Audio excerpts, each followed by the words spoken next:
document de travail du Centre d'économie de la Sorbonne qui est sur Halle. Donc, comme on est pressé, je ne vais pas beaucoup me présenter. Sachez que je suis au milieu, là, entre les trois auteurs. Donc, je suis encadré par deux économistes qui essaient de cadrer un peu les élucubrations que je peux avoir.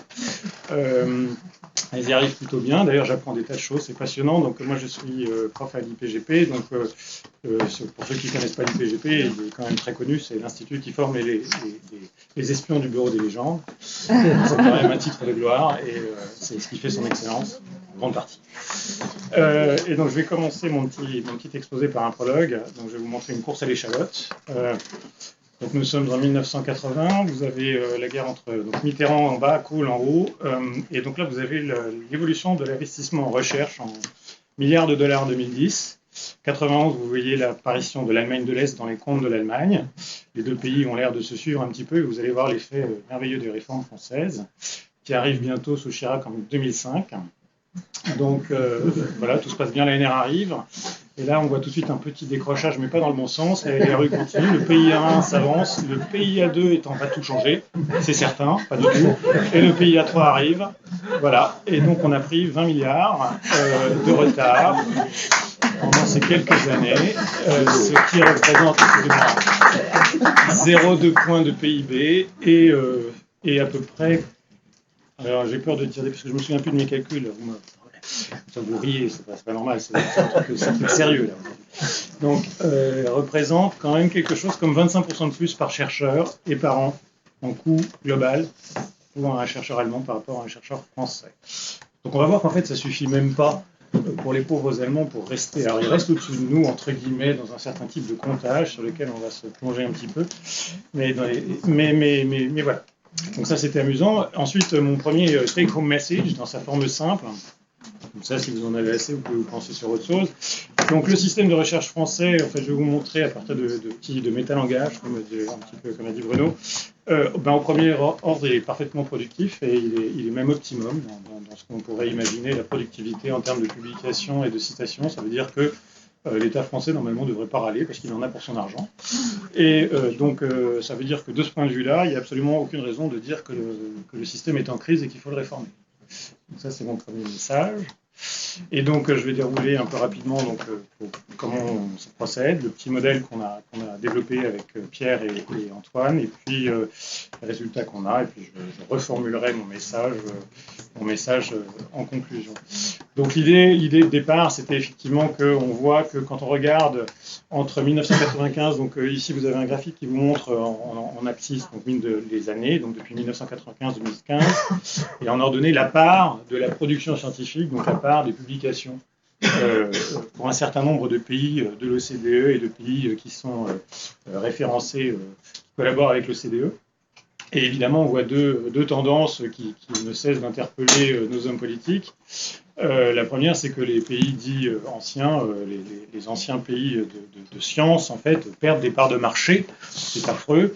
Et que vous avez de nouveaux pays qui gagnent des parts de marché, dont un, évidemment, qui excite le fantasme de tout le monde, qui est la Chine, qui a quasiment multiplié par un facteur 10 ses parts de marché, puisqu'elle est à plus de 20 à 22% des publications mondiales aujourd'hui, alors qu'il y a 20 ans, elle en avait à peine 3%. Donc elle faisait rire tout le monde. Pour ceux qui s'en souviennent encore. Et puis, donc, c'est une première intérêt. Qu'est-ce qui va expliquer cette chose-là?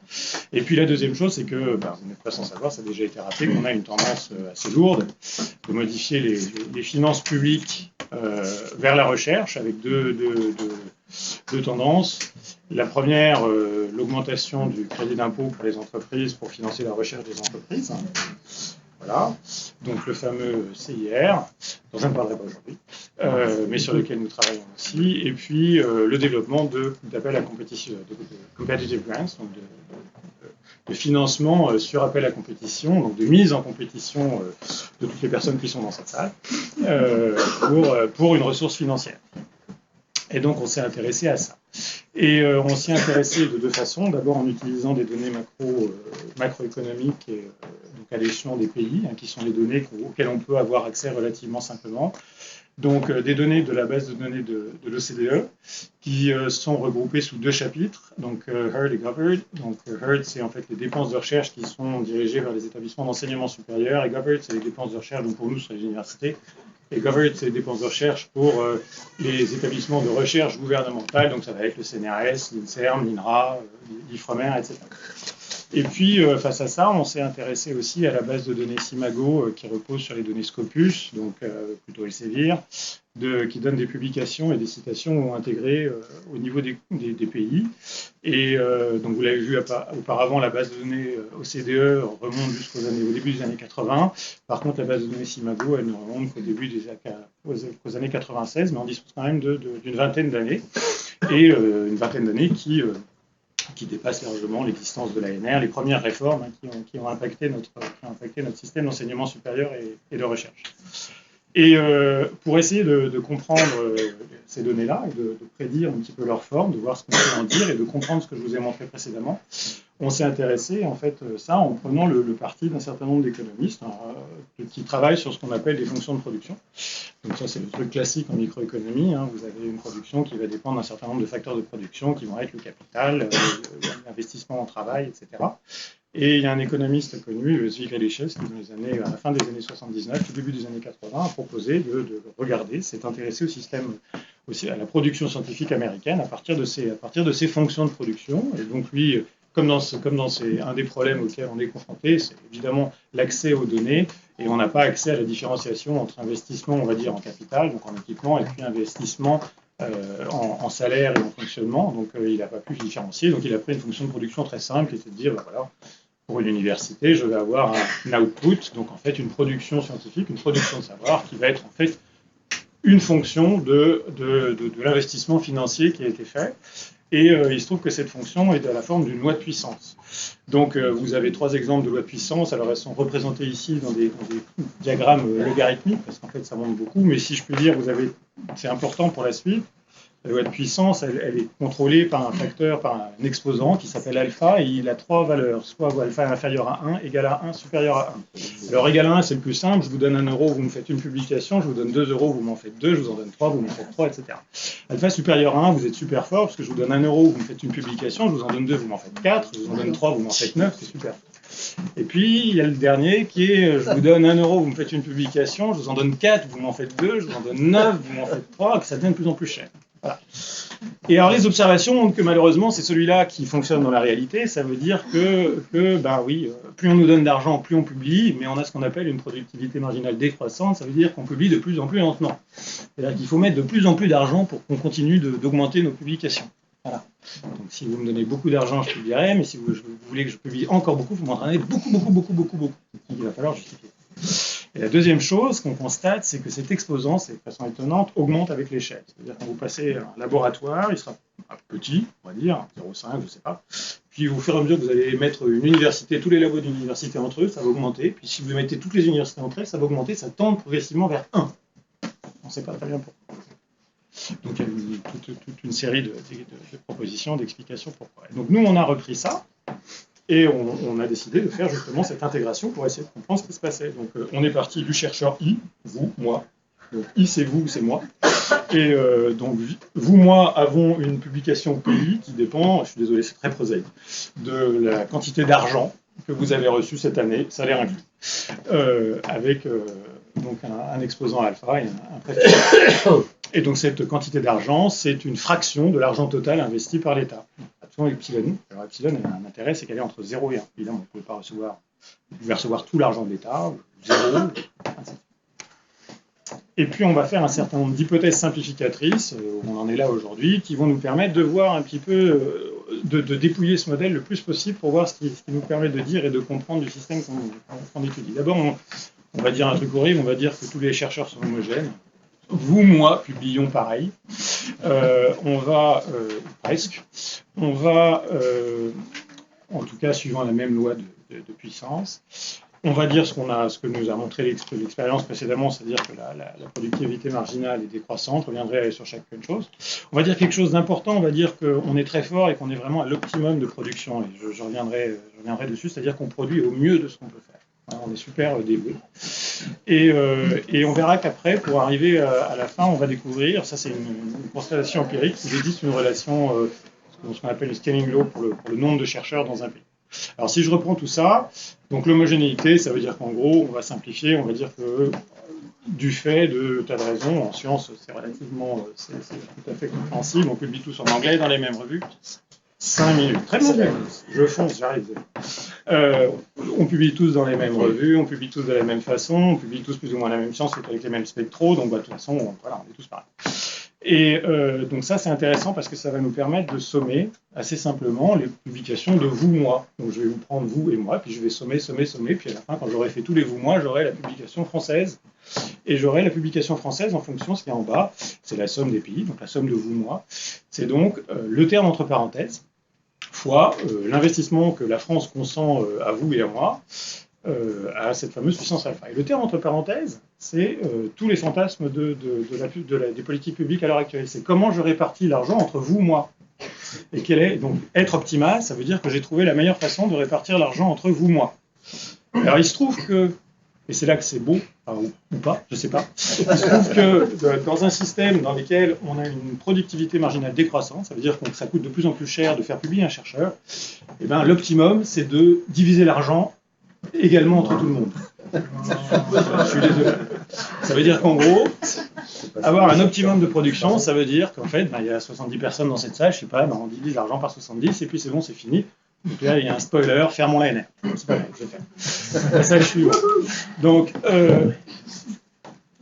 voilà. C'est une première conclusion. C'est un système de production optimale dans un système marginalité, production marginale décroissante, est un système dans lequel, en fait, il faudrait plutôt faire confiance aux gens et donc pas s'embêter avec des appels.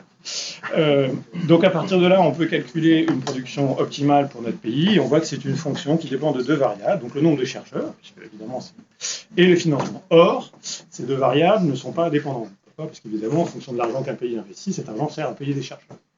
Et là, ça devient joli, si je puis dire, c'est qu'il se trouve que le nombre de chercheurs suit lui aussi une loi de puissance de l'investissement consenti par un pays. Donc en gros, ce que vous avez ici dans cette figure, c'est en abscisse, vous avez l'investissement en millions de dollars 2010. Millions de dollars 2010, c'est pour corriger l'inflation, comparer les pays et avoir une base de référence. Et puis en ordonnée, vous avez le nombre de chercheurs en ETP. Alors chaque point, c'est un pays, une année.